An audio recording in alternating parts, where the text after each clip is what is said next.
Bonjour tout le monde, j'espère que vous allez bien. Aujourd'hui, nous allons parler vraiment d'un sujet qui est très important, à savoir pourquoi les Africains traînent la patte financièrement au Québec. Avec les explications que je vais vous donner, selon mon entendement, je vais vous expliquer pourquoi malheureusement la majeure partie de nos frères africains ici au Québec, quand il s'agit de finances, des fois on n'est pas souvent les bons, les bien placés. Allez, c'est parti.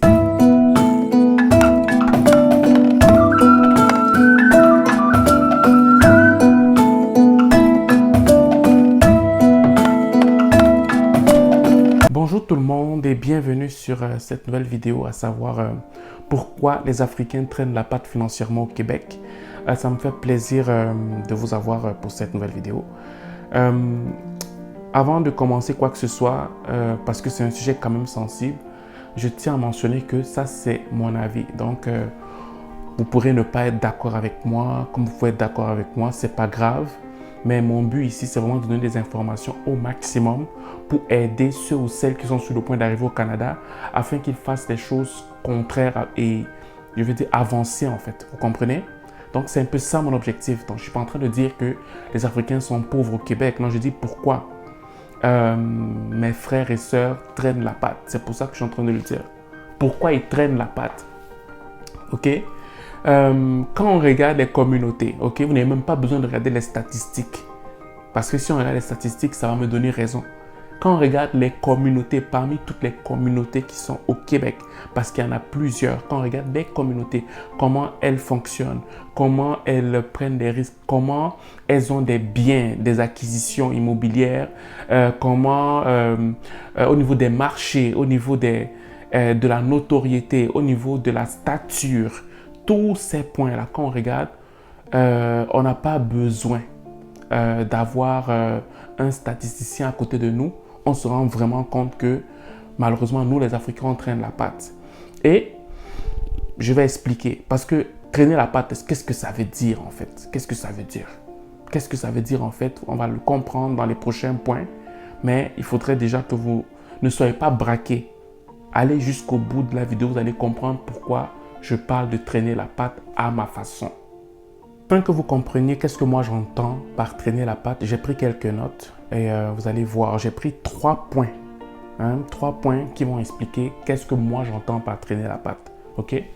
Le premier point par rapport à ce que j'entends par traîner la patte, c'est le fait que traîner la patte signifie que lorsqu'on regarde selon les statistiques gouvernementales, au niveau des communautés qui sont soit dans la classe moyenne.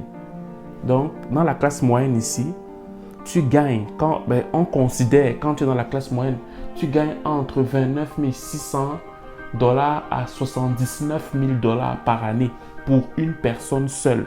Et c'est combien ça coûte? C'est 13 320 000 francs CFA à 35 550 000 francs pour une personne seule. Là, le gouvernement te considère comme une personne dans la classe moyenne, ok? Et 80 000 à 160 000 $ par année, à savoir 36 millions à 72 millions pour un couple avec 2 enfants, ok? Donc, pour la classe moyenne, comme je viens de vous dire,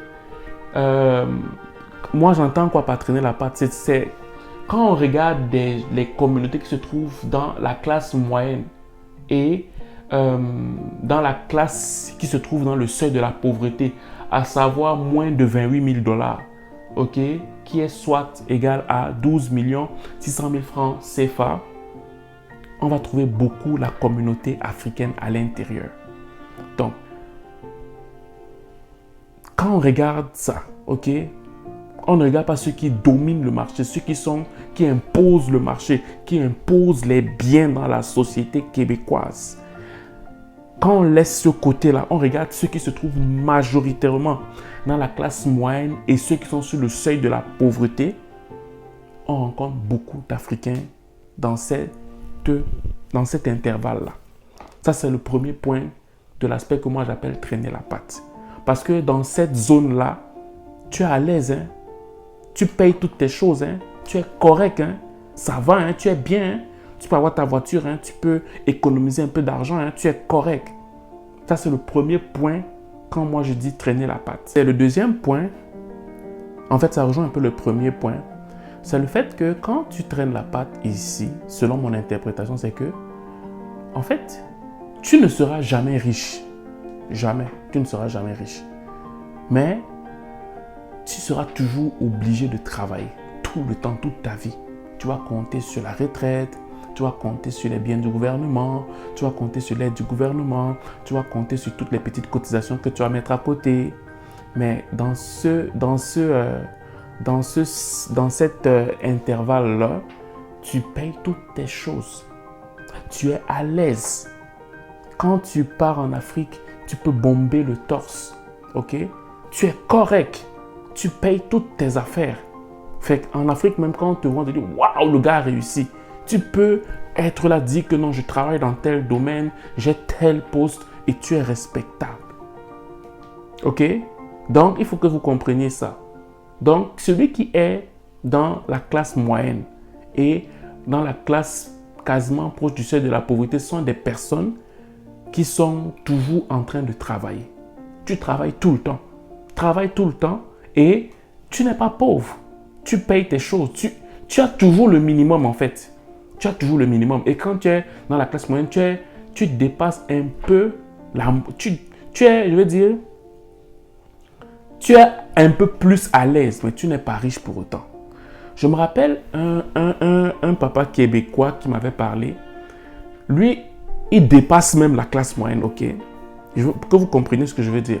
Lui, il dépasse même la classe moyenne. C'était un directeur d'une compagnie d'assurance. Il me parlait, il me coachait, il me disait que Junior, ne regarde pas comment je suis présentement. Moi, je suis quelqu'un qui est pauvre parmi les riches. Je recommence cette phrase pour que vous compreniez. Moi, je gagne à peu près 400 000 dollars par année. C'est beaucoup d'argent, ça. Vous devez vous multiplier simplement par 450. Mais lui, dans sa tête, c'est qu'il est pauvre parmi les riches. Pourquoi il dit ça? Parce qu'il sait que s'il arrête un seul instant de travailler, c'est fini. C'est fini. Parce que la richesse, normalement, ce n'est pas quelque chose qui te permet de te lever chaque matin pour pouvoir produire un certain revenu. La richesse va au-delà de ça. La richesse, c'est quelque chose que tu mets en place de telle enseigne que même si tu travailles et que tu ne travailles pas, les revenus entrent quand même. Et c'est comme ça que, malheureusement, beaucoup d'Africains n'entrent pas dans cet état d'esprit-là. Plusieurs Québécois, même s'ils sont dans la classe moyenne, vous allez voir que leur façon de percevoir la vie, leur façon même d'être dans la classe moyenne est complètement différente par rapport à nous qui sommes africains. Ok? Et c'est pour ça que je vous dis que quand nous, frères africains, on se retrouve dans la classe moyenne, vu qu'on n'est pas pauvre et qu'on n'est pas riche, on se contente. Tandis que le Québécois, quand il est dans la classe moyenne, tu vois que lui, il n'est pas satisfait. Tu vas voir qu'il va toujours essayer d'aller plus pour pouvoir faire la différence. Et ça va même se sentir, quand tu prends deux personnes, un Africain et un Québécois de la même classe moyenne, tu vas voir une différence parce que le mindset n'est pas pareil. Ça, c'est un autre point. Un point, quand je dis traîner la patte, ça, c'est un autre point à ne pas négliger. Le troisième point, c'est le fait que quand on regarde les positions dans la société, les gens qui ont des statures au Québec, c'est rare de voir un Africain. C'est rare.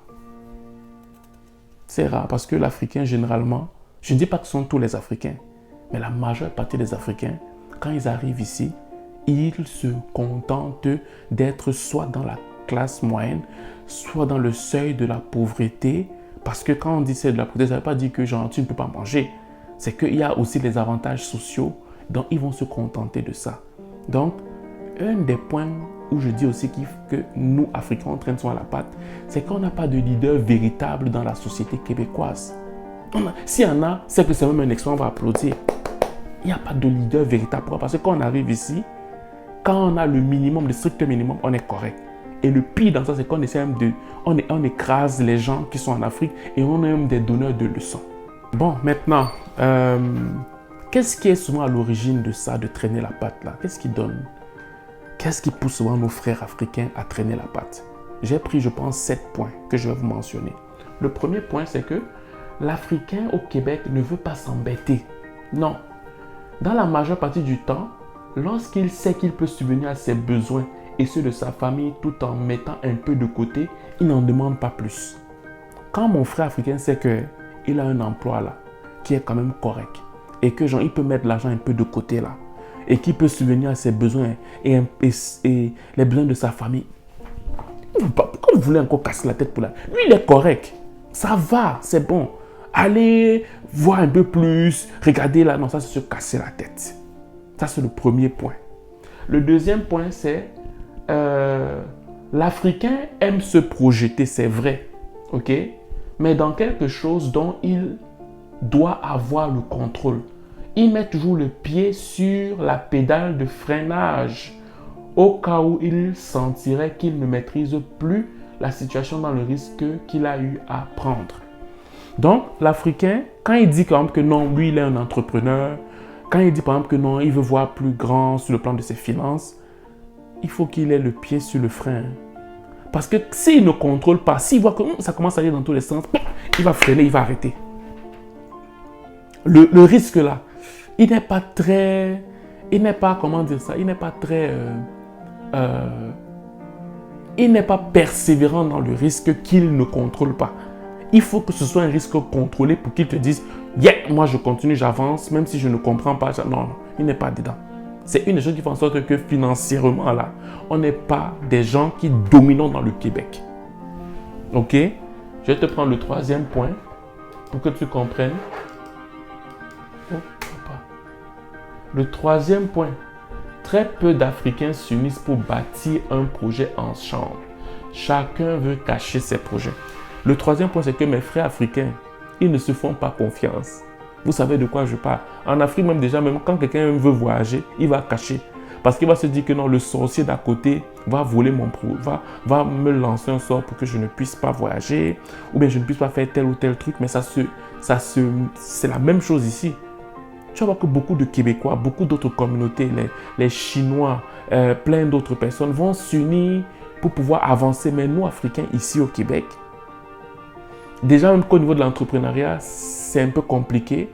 Et même si on va dans l'entrepreneuriat, ça va être un entrepreneuriat contrôlé. Il n'y aura pas assez de risques.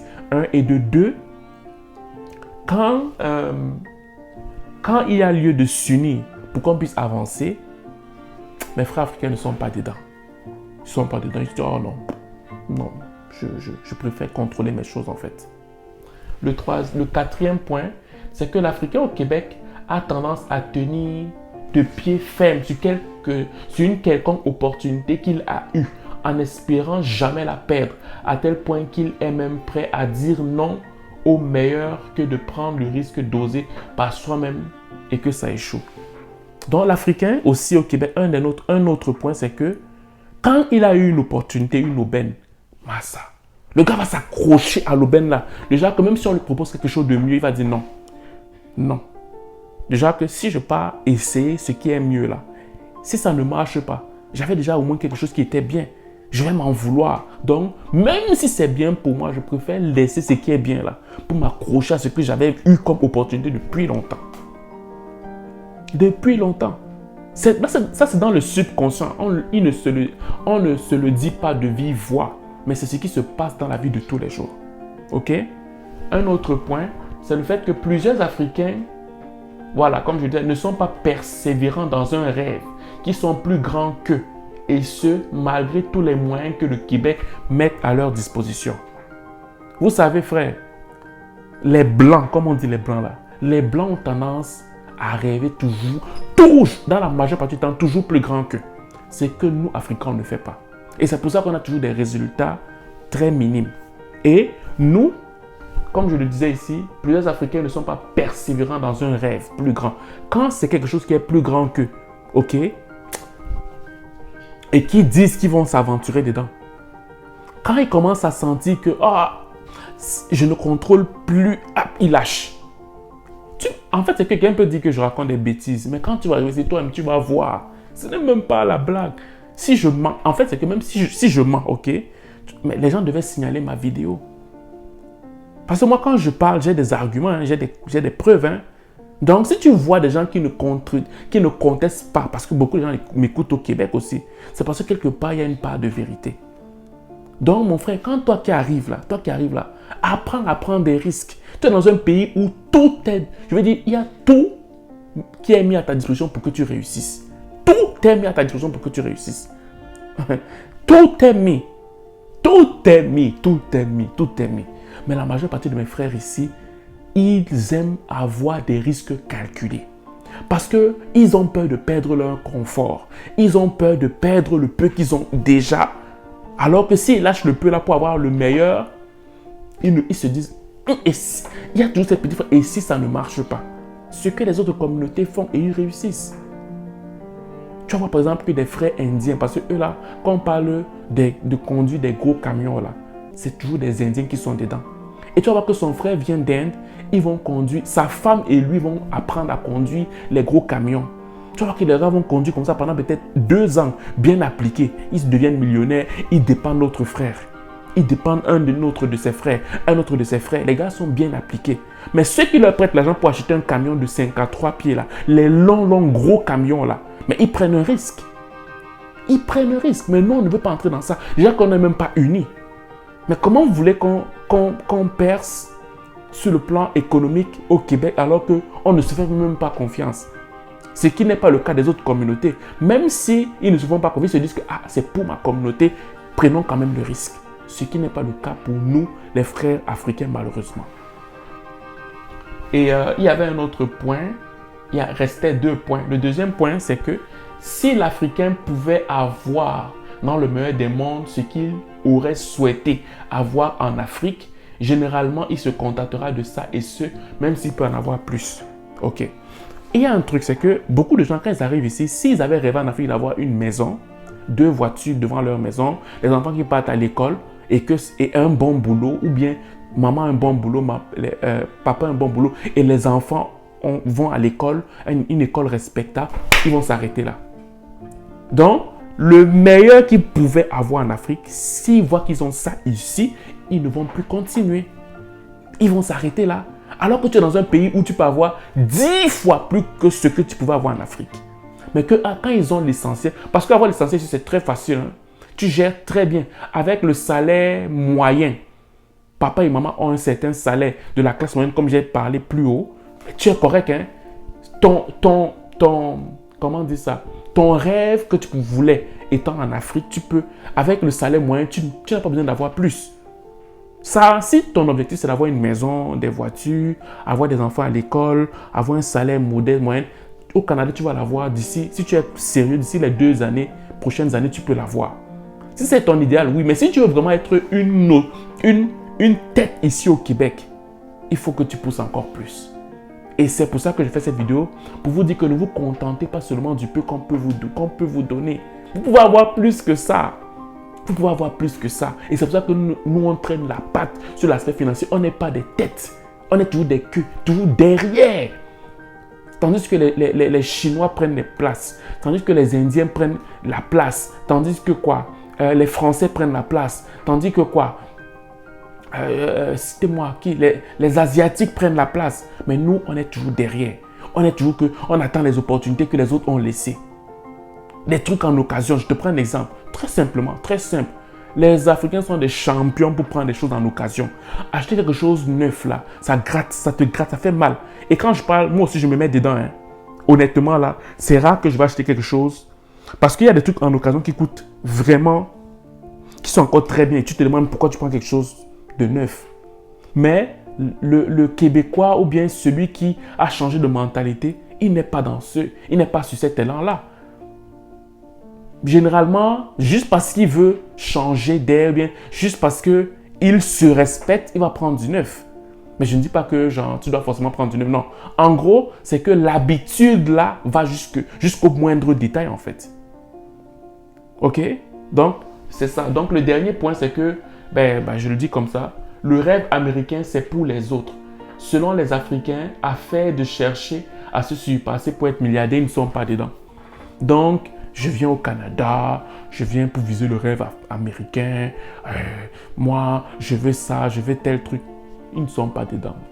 Ils veulent avoir leur minimum, ce qu'ils rêvaient avoir en Afrique, s'ils l'ont ici, une maison, bien un appartement en location qui est bien placé, bien situé, ils vont rester là 10 ans parce qu'ils ne veulent pas prendre le risque que s'ils cherchent un autre appartement, ils n'ont pas le même confort qu'ils ont là. Toutes ces choses-là, c'est pour ça qu'on n'est pas des têtes sur l'aspect financier au Québec. Donc voilà, ainsi se termine cette vidéo. Si j'ai offensé quelqu'un, je m'en excuse. Mon but, c'était pas d'offenser. Mon but, c'est de réveiller et de sensibiliser plusieurs frères et sœurs africains qui vont venir nous rejoindre. Frère, quand tu arrives ici, l'idéal que tu veux en Afrique, tu vas l'avoir d'ici les 2-3 prochaines années, si tu es sérieux. Mais tu ne peux pas être dans un pays où on peut te donner 10-20 fois plus que tu pouvais avoir en Afrique. Tu te contentes de l'idéal. Quand te contenter de l'idéal, c'est comme si tu fonctionnerais à 10% du potentiel que le Québec pouvait t'offrir, alors que tu peux avoir plus. Donc, en gros, c'est simplement pour te faire comprendre que en quittant l'Afrique, ne te mets pas dans la tête que si j'ai une maison, si j'ai 2 voitures, si mes enfants peuvent aller à l'école, si j'ai un bon boulot, ma femme a un bon boulot, c'est correct, je ne demande plus rien. Non, tu peux avoir plus.